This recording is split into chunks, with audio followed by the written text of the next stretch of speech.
Mutton curry recipe কী করে বানাতে হয় সেটাই আজকে তোমাদের দেখাবো। তো সের জন্য আমাদের কী করতে হবে, মাটন নিয়ে নিতে হবে, ওটাকে বয়েল করে নিতে হবে। বয়েল করার পরে ওটাকে সিটি মেরে নামিয়ে দিতে হবে।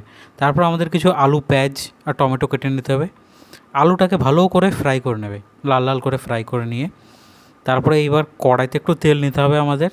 কড়াইতে তেলটা নেওয়ার পর গোটা গরম মশলা থাকবে ঘরে, নাহলে বাজার থেকে নিয়ে আসবে, এসে ওর মধ্যে দেবে, ঠিক আছে। গোটা গরম মশলাটা ভালো করে ফ্রাই হয়ে গেলে তারপর ওর মধ্যে পেঁয়াজ দিয়ে একটু লাল লাল করে ফ্রাই করে নেবে। তারপর রসুন থাকবে, গোটা রসুন দেবে, তাহলেই মাটনটা একটু টেস্ট হবে। রসুন দেওয়া হয়ে গেল, আদা রসুনের পেস্ট দেবে, ভালো করে ওটাকে নেড়ে চেড়ে ফ্রাই করে নেবে।